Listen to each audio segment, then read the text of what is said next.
Okay, so why are we doing an interview in the deer blind when we should be bear hunting? Well, aren't you going to say hi to all the people out there first? Hi, I'm Greg from Two Old Guys with Crossbows. Well, I was asking a question, and we can get to that. Anyway, I'm Jason from Two Old Guys with Crossbows, and obviously we're having an argument.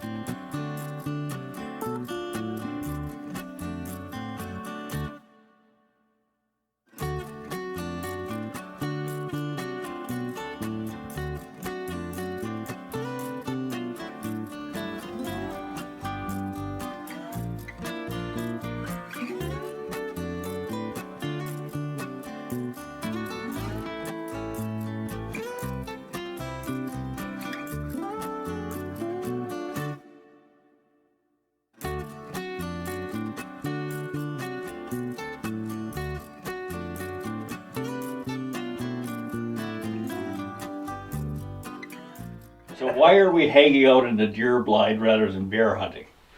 Well, you have to remember, this is our first year actually baiting bear ourselves. And we do have somebody that's more of an expert than we are that's been advising us on things. And what has happened so far is, I put the bait out, everything was great. We had bears coming in for every day for over a week. But I put up a pop-up blind because one of the problems was there was an actual blind out there, so we made like a burlap blind where we could sit in the bottom of a boat. This fence ends, and our blind, you can see the bear tracks, the trail goes right by that blind. So when we're in there, there's no way the bears are going to come. About 25 yards from the bait. But with further inspection, the bear trail was right where the blind was. So they were kind of walking right where the blind was. So that didn't work out. Our first sit, we went out, we seen nothing. And that's when we seen the opening in the fence where the bears seemed to be coming through. So we thought we have to set up in a different spot a little bit. So there's been quite a bit of action going on out at the bear site. But the bears were still coming in. And I went out and we put up a pop-up blind. And, the bears ate it. The bears ate it, yes. They basically shredded it. I'm sure it was the cubs, as curious as they are, they got playing with it and whatever. But they pulled that pop-up blind down, they bust the rods in it, they shredded the sides of it and everything. And I think I'll post a picture at some point here. There's a bear eating it. Here's a broken rod. Uh-huh. Well, that one's not actually broken. It can slip back in the thing. But look at this. You can start to see how they shredded the wall totally apart. He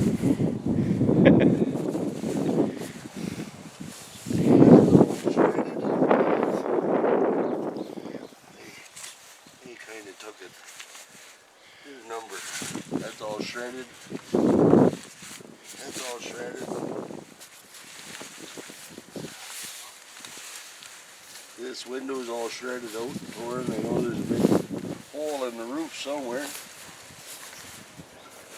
But yeah, it just doesn't pop up anymore. No, it won't. If you come over here and look inside, you can kind of see the damage. Everything's all shredded to pieces. Yep. And there's a big rip. Yeah. They did a number on it. Yes, they did. And there are broken rods in there. They're actually broken right off, but I'm not seeing them right now. Yeah. That wall's totally gone. Yep. You can see right through it. Yes, they didn't like that being out there. Nope, they did not like that pop-up blind at all. Yeah, because especially the little bears. Yeah. They're always playing, they're always curious, and yeah. And then I don't know if it was the little ones that did this, or if it was Mama came over and helped them do it, but they probably got playing and got it moving and grabbing it and tearing it and pulling it. And basically, the blind is useless. But I am going to save the camo off it, and around that skid blind that I put out, I am going to, probably at the end of spring bear season, I am going to attach that to the outside of our skid blind. and it'll help keep our scent inside the skid blind. I'll put it around the back and maybe under the front shooting holes, so that way they can't see through the slats so easy and see us sitting in there, and plus it will contain our scent more in the blind for the hunt, because that blind will stay out there forever now. Yep.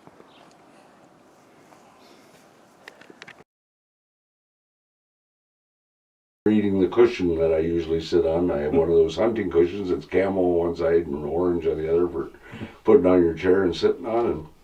But yeah, and he's actually eating it like a giant marshmallow or something. He's just in the picture there, he's chewing away on it. Yeah. But so anyways, we when the pop-up blind went down, I thought, okay, well, I guess I'm gonna have to put up something like we don't have any tree stands, and so I thought, well, I'll have to make a pallet blind.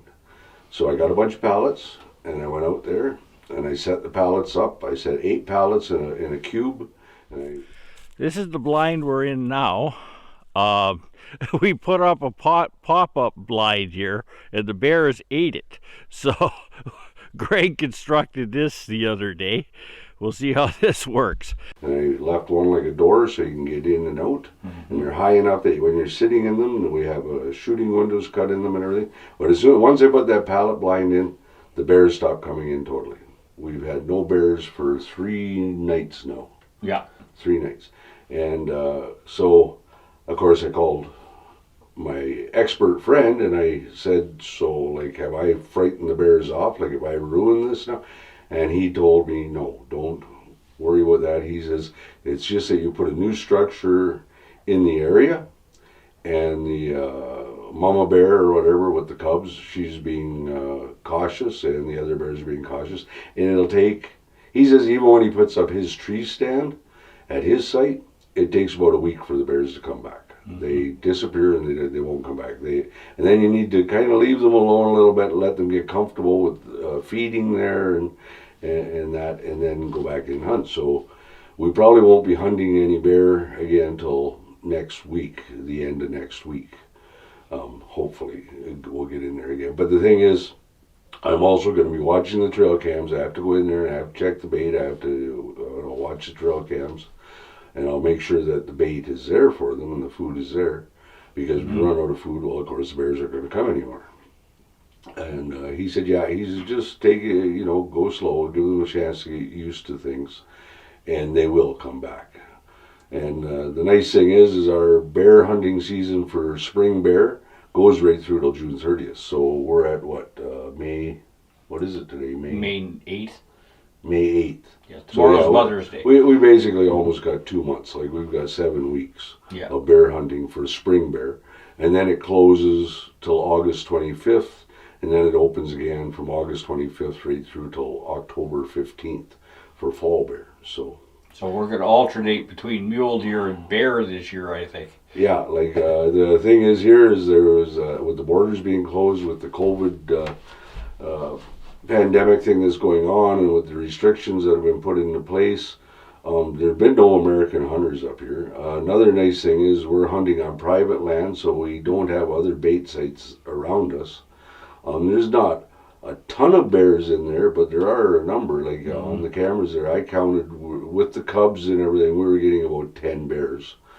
So that was 2 sows and 2 males that were coming in, and then of course all the cubs.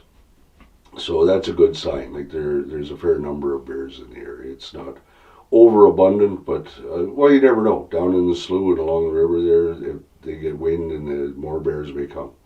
But we are allowed 2 tags each this year for bear, and if we could, we'd like to fill all 4 tags, but for sure, or at least 2.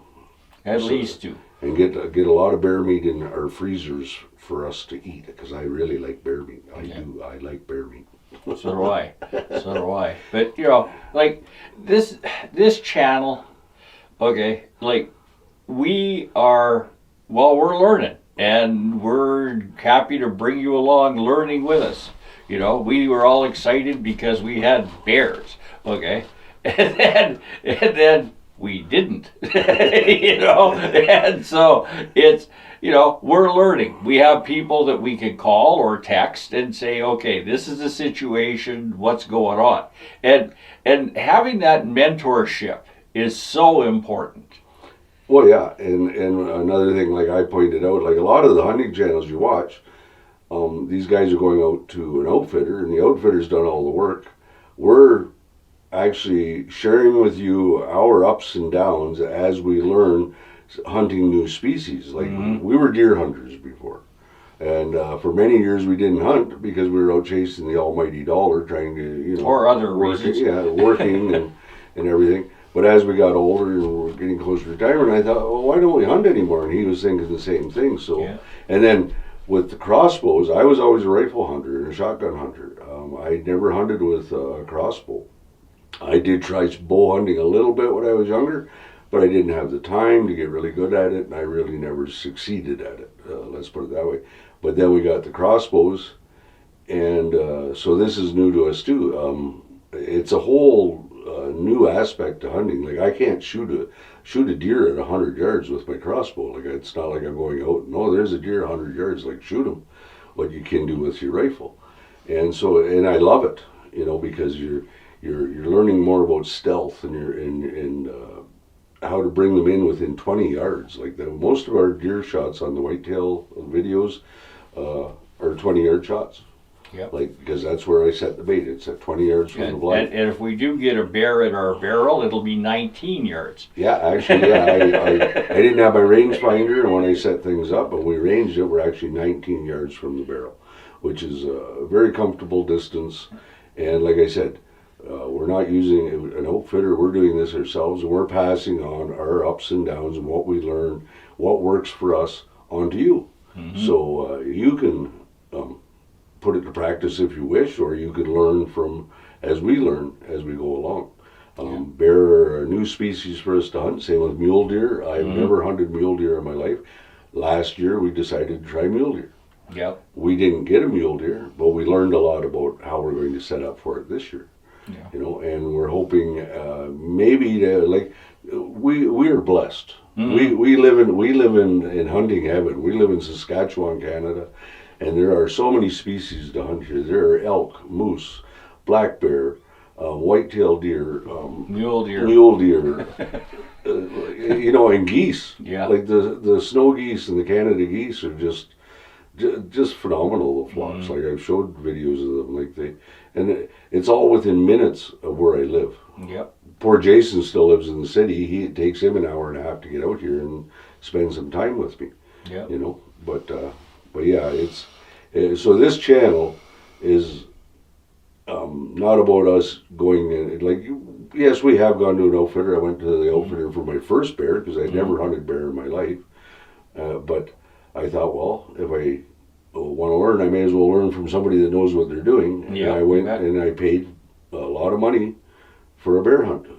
But it was great. It was like a vacation. Some people will spend a couple $1,000s to go to the Bahamas or whatever. Yeah. I would rather spend a couple $1,000s and go on a great hunt, and spend that time with in fellowship and enjoy the hunt, or a fishing trip, deep sea. I've never deep sea fished.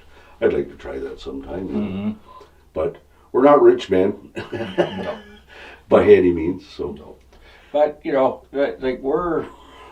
we're just learning. And happy to bring you along as we learn. And that is, for me, the most important thing.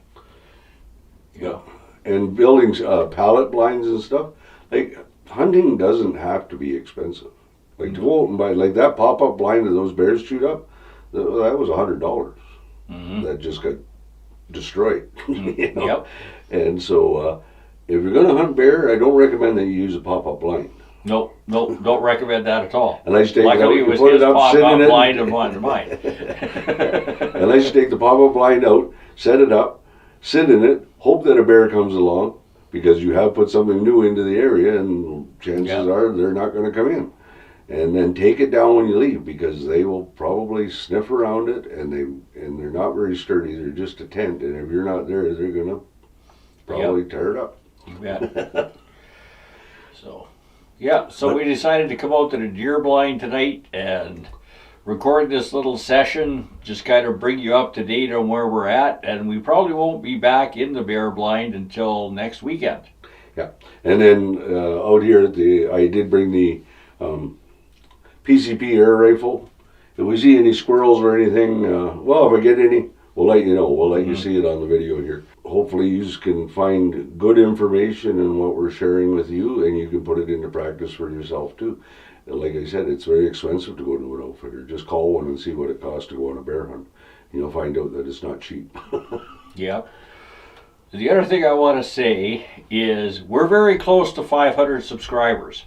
And so if you can like, share, and subscribe to this this video, to this channel, it would be absolutely wonderful. We'd like to cross the 500 mark before bear season ends. Yes, for sure.